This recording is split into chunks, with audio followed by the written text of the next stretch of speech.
ସାମ ସଙ୍ଗୀତ ଅଧ୍ୟାୟ 108। ବ୍ୟକ୍ତିଗତ କୃତଜ୍ଞତା ସ୍ତୋତ୍ର। ଅଟେ ହୃଦୟ ମମ ପ୍ରସ୍ତୁତ, ହେ ଈଶ୍ୱର ଅଟେ ହୃଦୟ ମମ ପ୍ରସ୍ତୁତ। କରିବି ମୁଁ ସୁମଧୁର ଗାନ, ହୁଅ ଉଜାଗର ହେ ମୋର ମନ।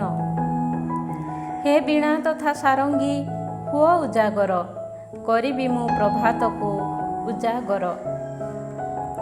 ହେ ପ୍ରଭୁ, କରିବି ମୁଁ ଜନତା ମଧ୍ୟେ ତୁମକୁ କୃତଜ୍ଞତାର୍ପଣ, ଜାତିଗଣ ମଧ୍ୟେ କରିବି ମୁଁ ତୁମ ସ୍ତବ ଗାନ।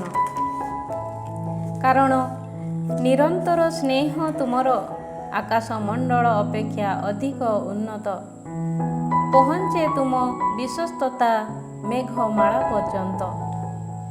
ହେ ଈଶ୍ୱର, ହୁଅ ତୁମେ ନଭମଣ୍ଡଳ ଉପରେ ଉନ୍ନୀତ, ହେଉ ତୁମ ମହିମା ଧରାଧାମ ତମାମ ପରିବ୍ୟାପ୍ତ।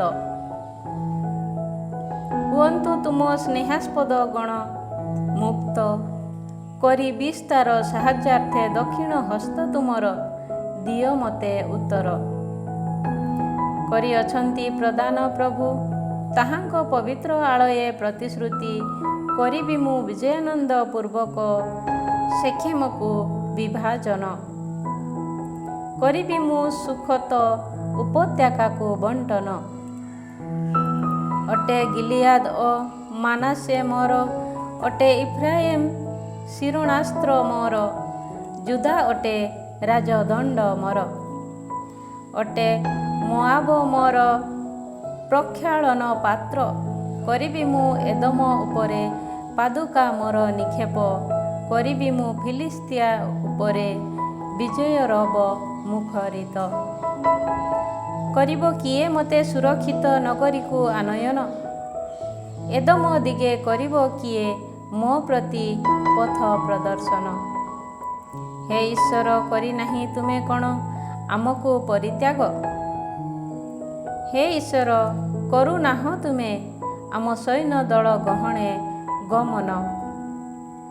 କର ଆମକୁ ଶତ୍ରୁ ବିରୁଦ୍ଧେ ସାହାଯ୍ୟ, କାରଣ ଅଟେ ବୃଥା ମନୁଷ୍ୟର ସାହାଯ୍ୟ। କରିବୁ ଆମେ ଈଶ୍ୱରଙ୍କ ଦ୍ୱାରା ବୀରତ୍ୱ ପୂର୍ବକ ସଂଗ୍ରାମ, କରିବେ ଯିଏ ଆମ ଶତ୍ରୁମାନଙ୍କୁ ପଦଦଳନ, ଅଟନ୍ତି ସେ ଈଶ୍ୱର। ଅଧ୍ୟାୟ 109। ବ୍ୟକ୍ତିଗତ ବିଳାପ ଗୀତି। ହେ ଈଶ୍ୱର, କରେ ମୁଁ ତବ ପ୍ରଶଂସା ଗାନ, କର ନାହିଁ ତୁମେ ମୌନାବଲମ୍ବନ। କାରଣ ହୋଇଛି ଦୁଷ୍ଟ ତଥା ପ୍ରବଞ୍ଚନାତ୍ମକ ମୁଖ ମୋ ବିରୁଦ୍ଧେ ଉନ୍ମୁକ୍ତ, କରନ୍ତି ସେମାନେ ମିଥ୍ୟାବାଦୀ ଜିହ୍ୱାରେ ମୋ ବିରୁଦ୍ଧେ ବାକ୍ୟାଳପ। କରନ୍ତି ସେମାନେ ମୋତେ ବିଦ୍ୱେଷାତ୍ମକ ବାକ୍ୟ ସବୁରେ ପରିବେଷ୍ଟନ, କରନ୍ତି ସେମାନେ ମୋତେ ଅକାରଣେ ଆକ୍ରମଣ। କଲି ମୁଁ ଯେବେ ସେମାନଙ୍କ ନିମନ୍ତେ ପ୍ରାର୍ଥନା ନିବେଦନ, ତେବେ ସୁଦ୍ଧା କରନ୍ତି ସେମାନେ ମୋର ସ୍ନେହ ବିନିମୟେ ମୋତେ ଦୋଷାରୋପ। ମଙ୍ଗଳ ପରିବର୍ତ୍ତେ ଅମଙ୍ଗଳ, ସ୍ନେହ ବିନିମୟେ ଘୃଣା ପ୍ରଦାନ କରି ଦିଅନ୍ତି ସେମାନେ ମୋତେ ପୁରସ୍କାର। କର ଏକ ଦୁଷ୍ଟକୁ ତା ବିରୁଦ୍ଧେ ନିୟୋଜନ, କରୁ ଆରୋପକାରୀ ତା ବିପକ୍ଷେ ଅଭିଯୋଗ ଆଗତ। ବିଚାରିତ ହେବା ବେଳେ ହେଉ ସେ ଦୋଷୀ ପ୍ରମାଣିତ, ହେଉ ପ୍ରାର୍ଥନା ତାର ପାପ ସଦୃଶ ପରିଗଣିତ। ହେଉ ଆୟୁଷ କାଳ ତାର ସ୍ୱଳ୍ପ, କରୁ ଅନ୍ୟ ଜଣେ ତାର ପଦ ଗ୍ରହଣ। ହୁଅନ୍ତୁ ସନ୍ତାନଗଣ ତାର ପିତୃହୀନ, ପତ୍ନୀ ବିଧବା ହେଉ ତାର, କରନ୍ତୁ ସନ୍ତାନଗଣ ତାର ଭିକ୍ଷା ନିମନ୍ତେ ଗମନ।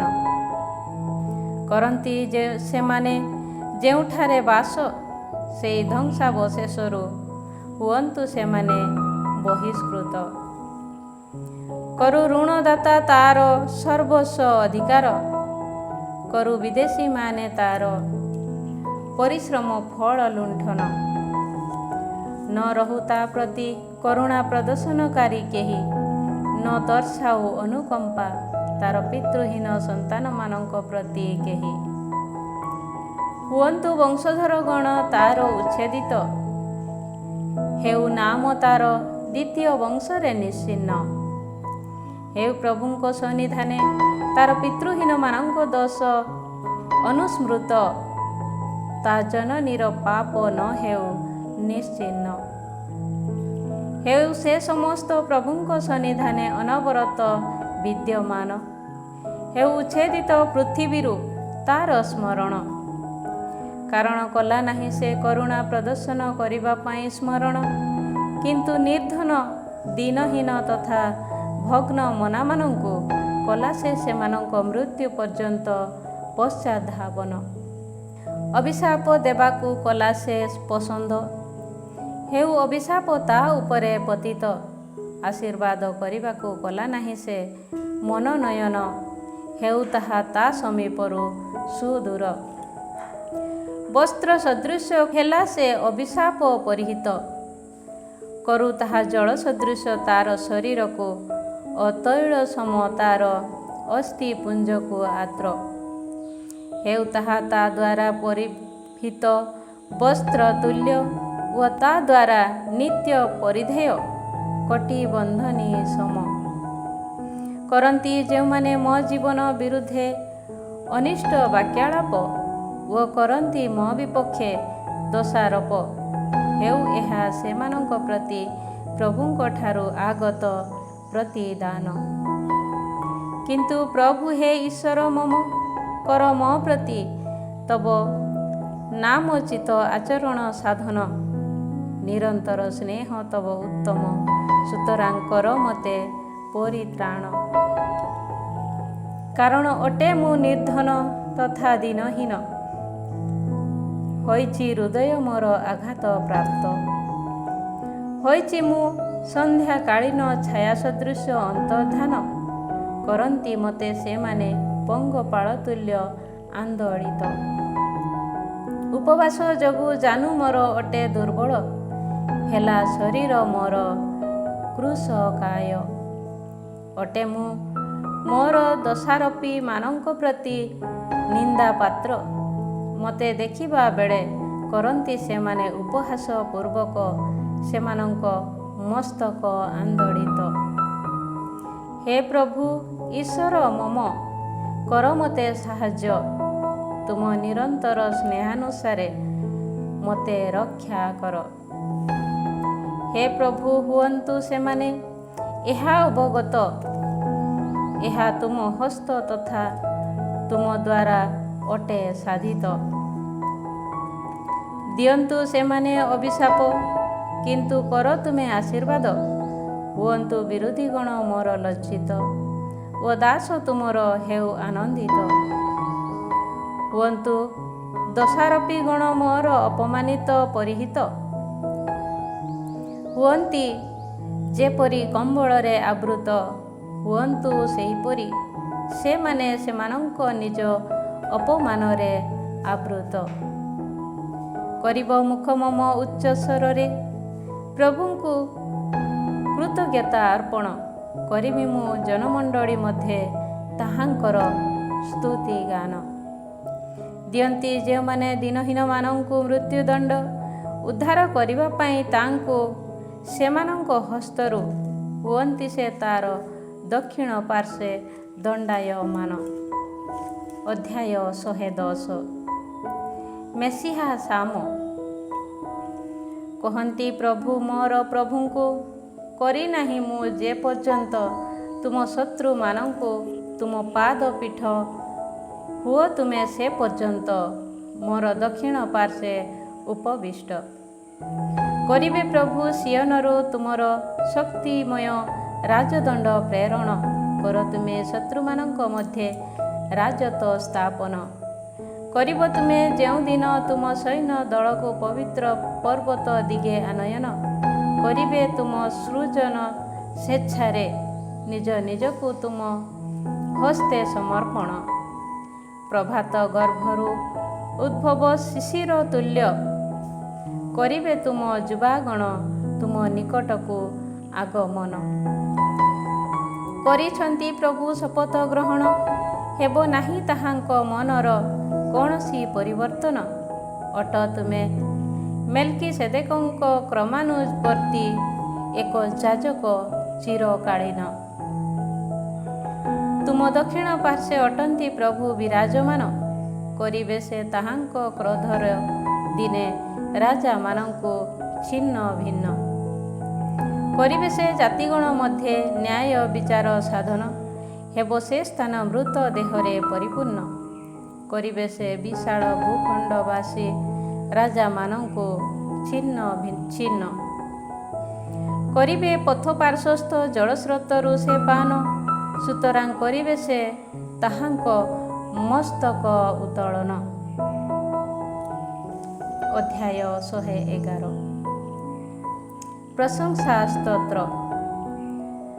କର ପ୍ରଭୁଙ୍କର ସ୍ତୁତି ଗାନ, ନୀତିନିଷ୍ଠମାନଙ୍କ ସଭା ତଥା ମଣ୍ଡଳୀରେ କରିବି ମୁଁ ପୂର୍ଣ୍ଣ ହୃଦୟେ ପ୍ରଭୁଙ୍କ କୃତଜ୍ଞତା ଅର୍ପଣ। ଅଟେ ପ୍ରଭୁଙ୍କର କର୍ମାବଳୀ ମହାନ, ଯେଉଁମାନେ ସେଥିରେ ଆନନ୍ଦିତ, ଦିଅନ୍ତି ସେମାନେ ସେ ସମ୍ବନ୍ଧେ ମନ ଧ୍ୟାନ।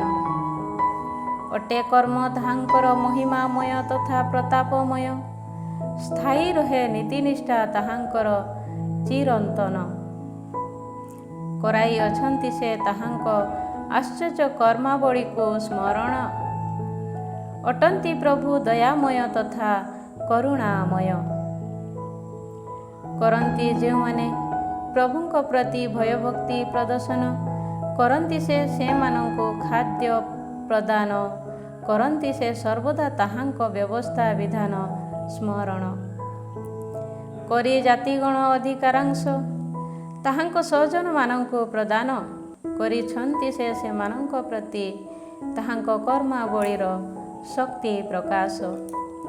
ତାହାଙ୍କ ହସ୍ତକୃତ କର୍ମାବଳୀ ସତ୍ ତଥା ନ୍ୟାୟପୂର୍ଣ୍ଣ, ଆଜ୍ଞା ସମସ୍ତ ତାହାଙ୍କର ଅଟେ ବିଶ୍ୱାସନୀୟ। ହୁଏ ଯେପରି ସତ ତଥା ନ୍ୟାୟସଙ୍ଗତ ଭାବେ ତାହା ସବୁ ପାଳିତ, ସେଥି ସକାଶେ ହୋଇଛି ସେ ସମସ୍ତ ଚିରନ୍ତନେ ସ୍ଥାପିତ। କରିଛନ୍ତି ସେ ପ୍ରଦାନ ତାହାଙ୍କ ସ୍ୱଜନମାନଙ୍କୁ ପରିତ୍ରାଣ, କରିଛନ୍ତି ସେ ସ୍ଥାପନ ଚିରକାଳ ସକାଶେ ତାହାଙ୍କ ବ୍ୟବସ୍ଥା ବିଧାନ ଅଟେ ପବିତ୍ର ତଥା ଭୟାନକ ତାହାଙ୍କର ନାମ। ଅଟେ ପ୍ରଭୁଙ୍କ ପ୍ରତି ଭୟଭକ୍ତି ପ୍ରଦର୍ଶନ ପ୍ରଜ୍ଞାର ଆରମ୍ଭ, କରନ୍ତି ଯେଉଁମାନେ ତାହା ଅଭ୍ୟାସ, କରନ୍ତି ସେମାନେ ଜ୍ଞାନ ଲାଭ, ହୋଇ ରହିବେ ସେ ସର୍ବଦା ପ୍ରଶଂସିତ। ଅଧ୍ୟାୟ 112। ବୈଜ୍ଞାନିକ ସାମ। କର ପ୍ରଭୁଙ୍କର ସ୍ତୁତି ଗାନ, କରେ ଯିଏ ପ୍ରଭୁଙ୍କ ପ୍ରତି ଭୟଭକ୍ତି ପ୍ରଦର୍ଶନ, କରେ ଯିଏ ତାହାଙ୍କର ସମସ୍ତ ଆଜ୍ଞା ପ୍ରତି ମହାନନ୍ଦ ପୋଷଣ, ସେ ଧନ୍ୟ। ହେବେ ତାହାଙ୍କ ବଂଶଧର ପୃଥିବୀରେ ଶକ୍ତି ସମ୍ପନ୍ନ, ହେବ ପ୍ରାପ୍ତ ସତ୍ ବ୍ୟକ୍ତିର ବଂଶ ଆଶୀର୍ବାଦ। ଗୃହ ତାର ହେବ ଧନ ସମ୍ପଦ ପୂର୍ଣ୍ଣ, ରହିବ ନୀତିନିଷ୍ଠା ତାର ଚିରକାଳ ବଜାୟ। ହେବ ନୀତିନିଷ୍ଠମାନଙ୍କ ପ୍ରତି ଅନ୍ଧାରେ ଜ୍ୟୋତି ଉଦୟ, ଅଟନ୍ତି ପ୍ରଭୁ ଦୟାଳୁ କରୁଣାନିଧି ତଥା ନ୍ୟାୟବାନ। ଦିଏ ଯିଏ ଉଦାର ଭାବେ ଋଣ, ଓ କରେ ନ୍ୟାୟ ସଙ୍ଗତ ଆଚରଣ, ହେବ ତାର କୁଶଳ। ହେବ ନାହିଁ କଦାପି ନୀତିନିଷ୍ଠ ବ୍ୟକ୍ତି ବିଚଳିତ, ହେବ ସେ ସଦା ଅନୁସ୍ମୃତ। ହୁଏ ନାହିଁ ସେ ଦୁଃସମ୍ବାଦ ସମ୍ବନ୍ଧେ ଭୀତତ୍ରସ୍ତ, ଅଟେ ହୃଦୟ ତାର ସୁଦୃଢ଼ ତଥା ପ୍ରଭୁଙ୍କଠାରେ ଆଶ୍ରିତ। ଅଟେ ସେ ଦୃଢ଼ଚିତ୍ତ ବିଶିଷ୍ଟ, ହୁଏ ନାହିଁ ସେ ଭୀତତ୍ରସ୍ତ, ହେବ ସେ ନିଜ ଶତ୍ରୁମାନଙ୍କ ପରାଜୟର ଦର୍ଶନ ପ୍ରାପ୍ତ। କରେ ସେ ମୁକ୍ତ ହସ୍ତେ ବିଚରଣ, ଦିଏ ସେ ଦରିଦ୍ରମାନଙ୍କୁ ଦାନ, ରହିବ ନୀତିନିଷ୍ଠା ତାର ଚିରକାଳ ବଜାୟ। କରି ମହିମା ମଣ୍ଡିତ ଭାବେ ମସ୍ତକ ଉତ୍ତୋଳନ, ହେବ ସେ ଦଣ୍ଡାୟମାନ। ହୁଏ କ୍ରୋଧ ତାହା ଦେଖି ଦୁଷ୍ଟ, ଦନ୍ତ ଘର୍ଷଣ ପୂର୍ବକ ହୁଏ ସେ ବିଗଳିତ, ହୁଏ ଦୁଷ୍ଟର ଅଭିଳାଷ ବ୍ୟର୍ଥ। ଅଧ୍ୟାୟ 113 ପ୍ରଶଂସା ସ୍ତୋତ୍ର। କର ପ୍ରଭୁଙ୍କର ସ୍ତୁତିଗାନ, ପ୍ରଭୁଙ୍କର ହେ ଦାସଗଣ କର ସ୍ତବଗାନ। କର ପ୍ରଭୁଙ୍କ ନାମର ସ୍ତୁତିଗାନ, ହେଉ ବର୍ତ୍ତମାନ ତଥା ଅନନ୍ତ କାଳ ବ୍ୟାପୀ ପ୍ରଭୁଙ୍କ ନାମର ସ୍ତୁତି। ହେଉ ସୂର୍ଯ୍ୟୋଦୟରୁ ସୂର୍ଯ୍ୟାସ୍ତ ପର୍ଯ୍ୟନ୍ତ ପ୍ରଭୁଙ୍କ ନାମର ସ୍ତୁତି। କରନ୍ତି ପ୍ରଭୁ ସମସ୍ତ ଜାତି ଉପରେ ରାଜତ୍ୱ, ହୋଇଛି ମହିମା ତାହାଙ୍କର ଆକାଶମଣ୍ଡଳ ଉପରେ ଉତ୍ଥିତ। ଅଛି ବା ଅନ୍ୟ କିଏ ପ୍ରଭୁ ଆମ ପ୍ରଭୁଙ୍କ ସଦୃଶ, ହୋଇଛନ୍ତି ସେ ଊର୍ଦ୍ଧ୍ୱେ ଆସୀନ। କରି ନିମ୍ନକୁ ଦୃଷ୍ଟିପାତ, କରନ୍ତି ସେ ଆକାଶ ତଥା ପୃଥିବୀ ଉପରେ ନିରୀକ୍ଷଣ। କରନ୍ତି ସେ ନିର୍ଦ୍ଧନମାନଙ୍କୁ ଧୂଳିରୁ ଉତ୍ଥିତ, କରନ୍ତି ସେ ଦିନହୀନମାନଙ୍କୁ ଭସ୍ମ ଗଦାରୁ ଉତ୍ତୋଳିତ। କରନ୍ତି ସେ ସେମାନଙ୍କୁ ଶାସକମାନଙ୍କ ଗହଣେ ଆସୀନ, କରନ୍ତି ସେ ସେମାନଙ୍କୁ ତାହାଙ୍କ ସ୍ୱଜନମାନଙ୍କ ଶାସକଗଣ ସଙ୍ଗେ ଉପବେଶନ। କରନ୍ତି ସେ ପ୍ରଧାନ ବନ୍ଧ୍ୟା ନାରୀକୁ ଏକ ଗୃହ, କରି ପ୍ରଧାନ ସନ୍ତାନଗଣ, କରନ୍ତି ସେ ତାକୁ ଆନନ୍ଦମୟୀ ଜନନୀ ଏକ। କର ପ୍ରଭୁଙ୍କର ସ୍ତୁତିଗାନ। ଅଧ୍ୟାୟ 114 ପ୍ରଶଂସା ସ୍ତୋତ୍ର। କର ପ୍ରଭୁଙ୍କର ସ୍ତୁତିଗାନ, ହେଲା ଯେତେବେଳେ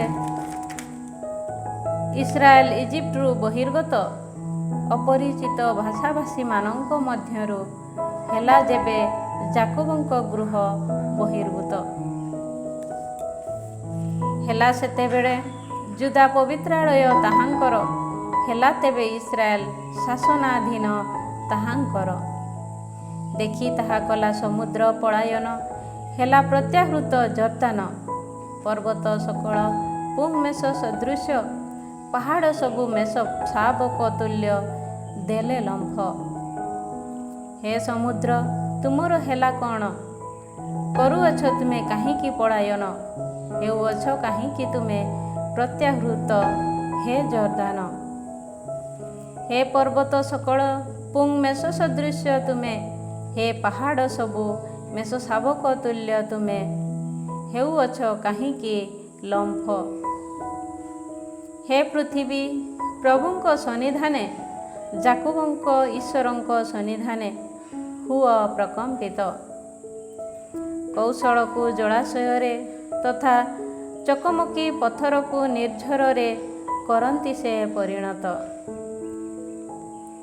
ଅଧ୍ୟାୟ 115 ଉପାସନା ସାମ। ଆମକୁ ନୁହେଁ ହେ ପ୍ରଭୁ, ଆମକୁ ନୁହେଁ, ବରଂ ନିରନ୍ତର ସ୍ନେହ ତୁମର ଅବିଶ୍ୱସ୍ତତା ଯୋଗୁଁ କର ସ୍ୱୟଂ ତୁମ ନାମକୁ ତୁମେ ଗୌରବାନ୍ୱିତ।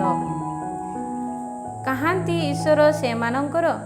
କରିବେ ବା କାହିଁକି ଜାତିଗଣ ଏଇପରି ବାର୍ତ୍ତାଳାପ? ସ୍ୱର୍ଗଧାମରେ ଅଟନ୍ତି ଆମ ଈଶ୍ୱର ବିଦ୍ୟମାନ, କରନ୍ତି ସେ ସାଧନ ଯାହା ତାହାଙ୍କର ଅଟେ ପ୍ରୀତିକର। ସେମାନଙ୍କ ପ୍ରତି ମାସବୁ ରୌପ୍ୟ ତଥା ସ୍ୱର୍ଣ୍ଣ ମାତ୍ର, ମାନବ ହସ୍ତକୃତ କାରିଗରୀ ମାତ୍ର। ଥାଏ ଯଦିଓ ମୁଖ ସେମାନଙ୍କର, ତଥାପି କରନ୍ତି ନାହିଁ ସେମାନେ କଥନ। ଥାଏ ଯଦିଓ ଚକ୍ଷୁ ସେମାନଙ୍କର, ତଥାପି କରନ୍ତି ନାହିଁ ସେମାନେ ଦର୍ଶନ। ଥାଏ ଯଦିଓ କର୍ଣ୍ଣ ସେମାନଙ୍କର, ତଥାପି କରନ୍ତି ନାହିଁ ସେମାନେ ଶ୍ରବଣ। ଥାଏ ଯଦିଓ ନାସିକା ସେମାନଙ୍କର, ତଥାପି କରନ୍ତି ନାହିଁ ସେମାନେ ଆଘ୍ରାଣ। ଥାଏ ଯଦିଓ ହସ୍ତ ସେମାନଙ୍କର, ତଥାପି କରନ୍ତି ନାହିଁ ସେମାନେ ସ୍ପର୍ଶ। ଥାଏ ଯଦିଓ ପାଦ ସେମାନଙ୍କର, ତଥାପି କରନ୍ତି ନାହିଁ ସେମାନେ ଗମନ। ହୁଏ ନାହିଁ ବହିର୍ଗତ ସେମାନଙ୍କ କଣ୍ଠରୁ କୌଣସି ଶବଦ। ଅଟନ୍ତି ସେମାନଙ୍କ ନିର୍ମାତାଗଣ ସେମାନଙ୍କ ସଦୃଶ। ସେମାନଙ୍କଠାରେ ଆଶ୍ରିତ ବ୍ୟକ୍ତିଗଣ ମଧ୍ୟ ଅଟନ୍ତି ସେମାନଙ୍କ ସମ। ହେ ଇସ୍ରାଏଲ, କର ପ୍ରଭୁଙ୍କଠାରେ ଆସ୍ଥା ସ୍ଥାପନ, ଅଟନ୍ତି ସେ ସେମାନଙ୍କର ସାହାଯ୍ୟ ତଥା ଢାଲ। ହେ ଆରୋନଙ୍କ ବଂଶ, ହୁଅ ପ୍ରଭୁଙ୍କଠାରେ ଶରଣାପନ୍ନ, ଅଟନ୍ତି ସେ ସେମାନଙ୍କର ସାହାଯ୍ୟ ତଥା ଢାଲ। କରନ୍ତି ଯେଉଁମାନେ ପ୍ରଭୁଙ୍କ ପ୍ରତି ଭୟଭକ୍ତି ପ୍ରଦର୍ଶନ, ସେହି ହେ ତୁମେମାନେ ହୁଅ ପ୍ରଭୁଙ୍କଠାରେ ଶରଣାପନ୍ନ, ଅଟନ୍ତି ସେ ସେମାନଙ୍କର ସାହାଯ୍ୟ ତଥା ଢାଲ।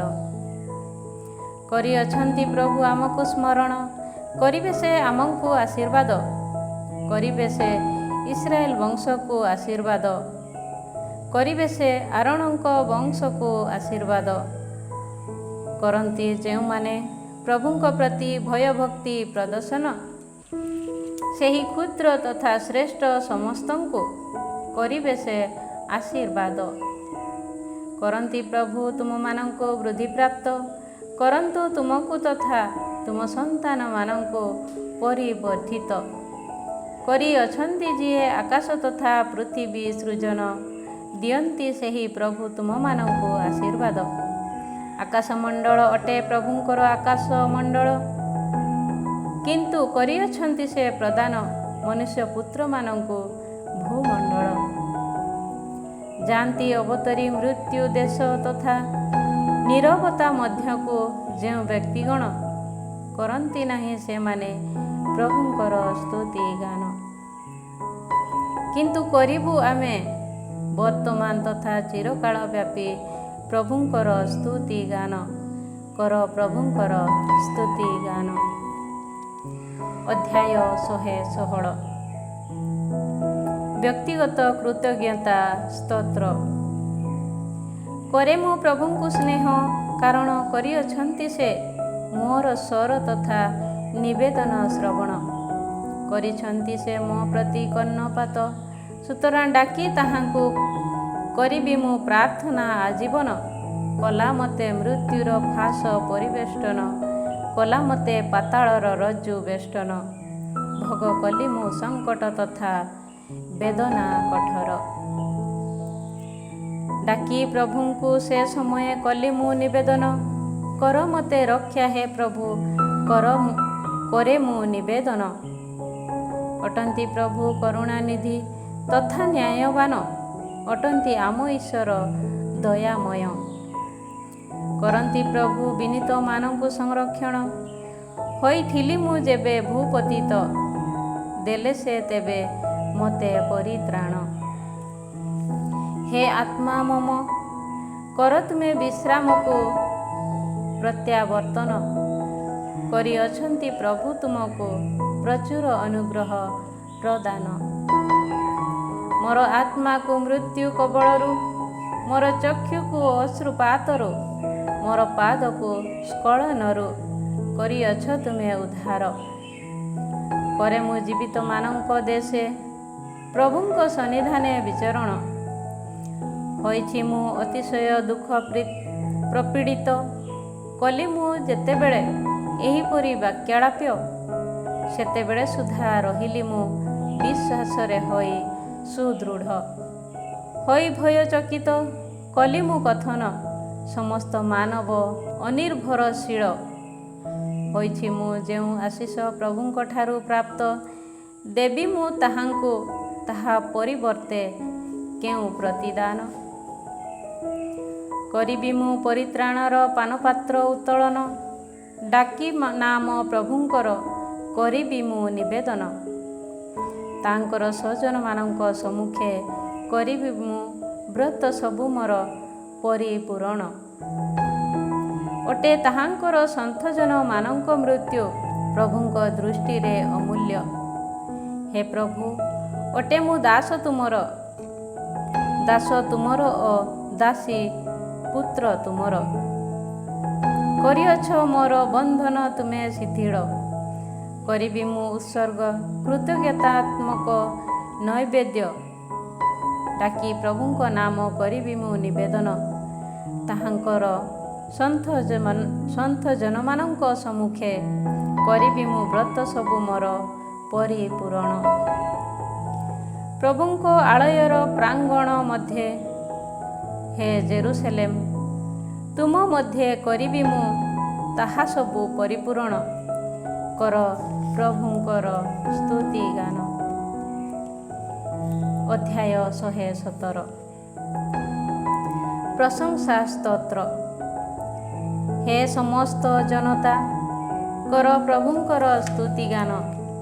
ହେ ସମସ୍ତ ଜାତି, କର ତାହାଙ୍କ ଉଦ୍ଦେଶ୍ୟରେ ସ୍ତୁତି ଗାନ। କାରଣ ଅଟେ ଆମ ପ୍ରତି ନିରନ୍ତର ସ୍ନେହ ତାଙ୍କର ମହତ୍ତ୍ୱ ସ୍ଥାୟୀ ରହେ ପ୍ରଭୁଙ୍କର ବିଶ୍ୱସ୍ତତା ଚିରନ୍ତନ କର ପ୍ରଭୁଙ୍କର ସ୍ତୁତି ଗାନ।